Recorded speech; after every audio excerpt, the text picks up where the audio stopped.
بسم اللہ الرحمن الرحیم۔ ایسی عورت کا کوئی روزہ قبول نہیں ہوتا جو اپنے شوہر کے ساتھ کے 10 کام کرتی ہے۔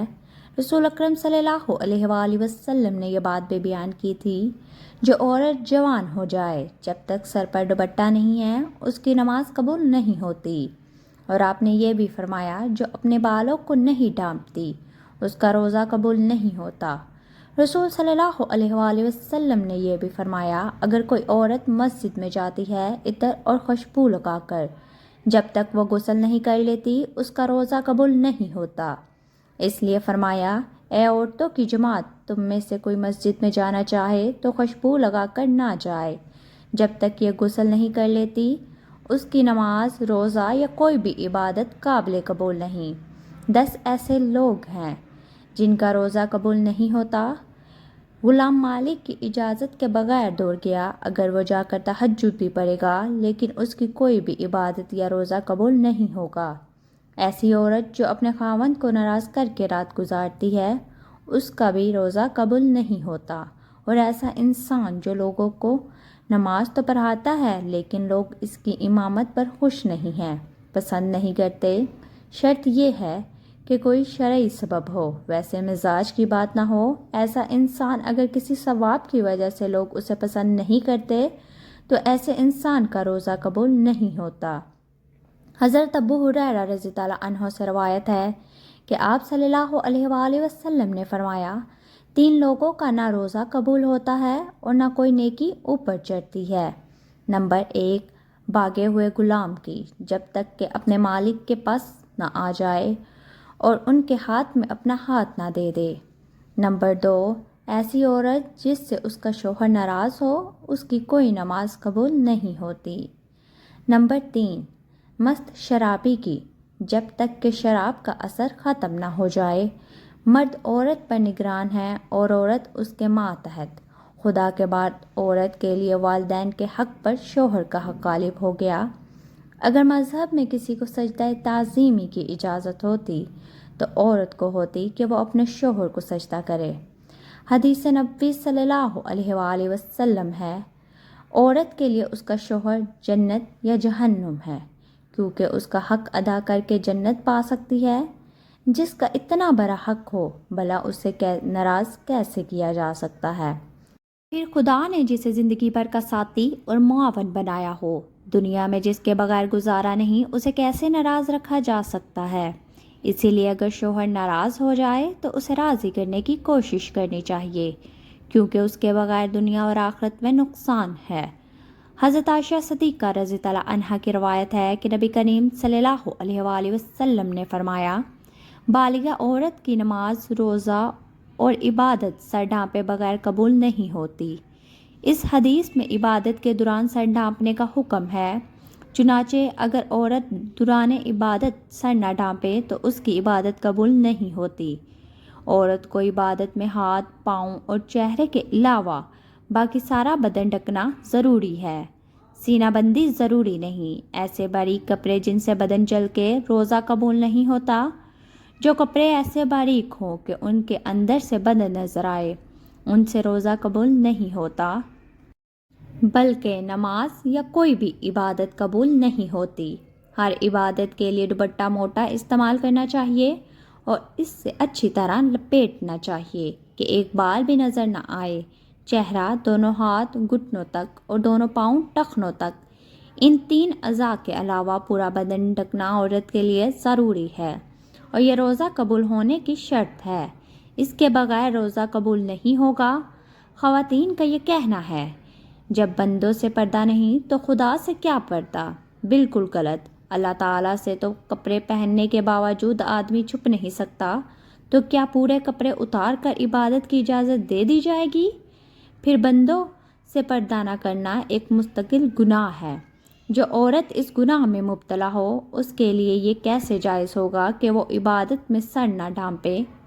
الغرض عورتوں کا یہ شعبہ شیطان نے ان کی نمازیں اور عبادت غارت کرنے کے لیے ایجاد کیا ہے۔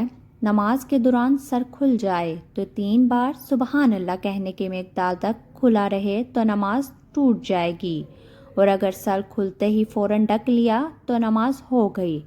نفل نماز تو بیٹھ کر پڑھنے کی اجازت ہے، گویا بیٹھ کر پڑھنے کا آدھا ثواب ملے گا، لیکن فرض نماز بیٹھ کر نہیں ہوتی کیونکہ قیام نماز کا رکن ہے، مردوں کے لیے بھی اور عورتوں کے لیے بھی، اور اصول یہی ہے کہ نماز کا رکن فوت ہو جائے تو نماز نہیں ہوتی، لہٰذا جو عورتیں فرض نماز بغیر معذوری کے بیٹھ کر پڑھتی ہیں ان کی نماز نہیں ہوتی۔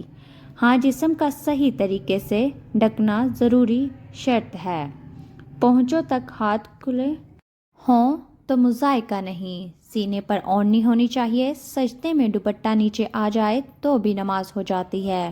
عورتوں کا جمع ہو کر اس طرح نفل نماز جماعت کے ساتھ ادا کرنا بالکل درست نہیں، جس کی وجہ سے وہ سخت گنہگار ہیں، اور نیل پالش اور آدھی آستین والی عورتوں کا بھی کوئی روزہ قبول نہیں ہوتا۔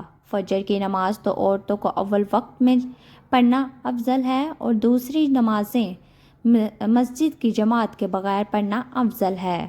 جمعہ، جماعت اور عیدین کی نماز عورتوں کے ذمے نہیں ہے۔ حضرت صلی اللہ علیہ وآلہ وسلم کا بابرکت زمانہ چونکہ شر و فساد سے خالی تھا، ادھر عورتوں کو حضرت صلی اللہ علیہ وآلہ وسلم کے احکام سیکھنے کی ضرورت تھی، اسی لیے عورتوں کو مساجد میں حاضری کی اجازت تھی، اور اس میں بھی یہ قیود تھی کہ پردہ جائیں، زینت نہ لگائیں۔ ان کے باوجود عورتوں کو ترغیب دی جاتی تھی کہ وہ اپنے گھروں میں نماز پڑھیں۔ حضرت عبداللہ بن ابن مسعود رضی اللہ عنہ سے روایت ہے کہ حضور صلی اللہ علیہ وآلہ وسلم نے فرمایا، ترجمہ: عورتوں کا اپنے کمرے میں نماز پڑھنا اپنے گھر کی چار دیواری میں نماز پڑھنے سے بہتر ہے، اور اس کے پچھلے کمرے میں نماز پڑھنا اگلے کمرے میں نماز پڑھنے سے بہتر ہے۔ مسند احمد میں حضرت ام حمید سعدیہ رضی اللہ عنہا سے مروی ہے کہ انہوں نے عرض کیا، یا رسول اللہ صلی اللہ علیہ وآلہ وسلم، آپ کے ساتھ نماز پڑھنا پسند کرتی ہوں۔ آپ صلی اللہ علیہ وآلہ وسلم نے فرمایا، مجھے معلوم ہے کہ تم کو میرے ساتھ نماز پڑھنا محبوب ہے، مگر تمہارا اپنے گھر کے کمرے میں نماز پڑھنا گھر کے صحن میں نماز پڑھنے سے بہتر ہے، اور گھر کے صحن میں نماز پڑھنا گھر کے احاطے میں نماز پڑھنے سے بہتر ہے، اور اس احاطے میں نماز پڑھنا اپنے محلے کی مسجد میں نماز پڑھنے سے بہتر ہے، اور اپنے محلے کی مسجد میں نماز پڑھنا میری مسجد میں میرے ساتھ نماز پڑھنے سے بہتر ہے۔ راوی کہتی ہیں، حضرت ام حمید رضی اللہ عنہا سے یہ ارشاد سن کر اپنے گھر والوں کو یہ حکم دیا کہ گھر کے سب سے دور اور تاریک ترین کونے میں ان کے لیے نماز کی جگہ بنا دی جائے، چنانچہ ان کی ہدایت کے مطابق جگہ بنا دی گئی، اسی جگہ نماز پڑھا کرتی تھی یہاں تک کہ اللہ سے جا ملی۔ مگر بعد میں جب عورتوں نے ان قیود میں کوتاہی شروع کر دی جن کے ساتھ ان کو مساجد میں جانے کی اجازت دی گئی، تو فقہائے امت نے ان کے جانے کو مکروہ قرار دیا۔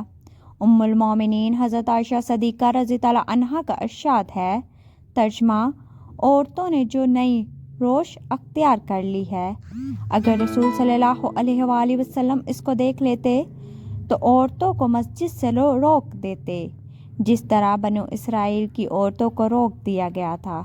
حضرت ام المومنین رضی اللہ عنہا کا یہ ارشاد ان کے زمانے کی عورتوں کے بارے میں ہے۔ اسی سے اندازہ کیا جا سکتا ہے کہ ہمارے زمانے کی عورتوں کا کیا حال ہوگا۔ خلاصہ یہ ہے کہ شریعت نہیں بدلی، اور حضرت صلی اللہ علیہ وآلہ وسلم کے بعد کسی کو شریعت بدلنے کا اختیار نہیں، لیکن جن قیود اور شرائط کو ملحوظ رکھتے ہوئے حضرت صلی اللہ علیہ وآلہ وسلم نے عورتوں کو مساجد میں جانے کی اجازت دی، جب عورتوں نے ان قیود و شرائط کو ملحوظ نہیں رکھا تو اجازت بھی باقی نہیں رہے گی۔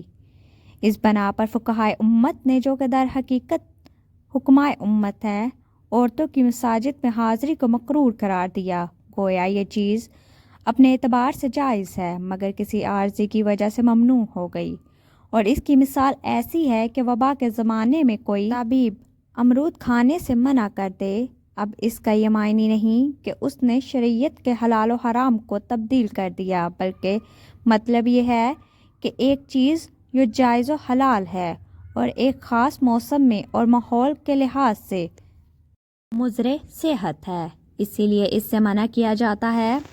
اللہ تعالیٰ نے رمضان شریف میں روزانہ افطاری کے وقت فرماتے ہیں جو جہنم کے مستحق ہو چکے ہوتے ہیں، اور جب رمضان کا آخری دن ہوتا ہے، یکم رمضان سے آخری رمضان تک جس قدر لوگ جہنم سے آزاد کیے گئے ہوتے ہیں، ان کے برابر اس ایک دن میں آزاد فرماتے ہیں۔ فرشتے حضرت جبرائیل علیہ السلام سے پوچھتے ہیں، اللہ تعالیٰ نے آپ صلی اللہ علیہ وآلہ وسلم کی امت کے مومنوں کی حاجتوں اور ضروریات میں کیا معاملہ فرمایا؟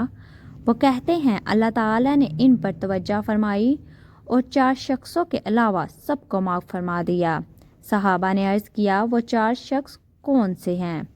حضور صلی اللہ علیہ وآلہ وسلم نے ارشاد فرمایا، نمبر 1 وہ شخص جو شراب کا عادی ہو، دوسرا وہ شخص جو والدین کی نافرمانی کرنے والا ہو، تیسرا وہ شخص جو قطع رحمی کرنے والا ہو، چوتھا وہ شخص جو دلوں میں کینہ رکھنے والا ہو اور آپس میں قطع تعلق کرنے والا ہو۔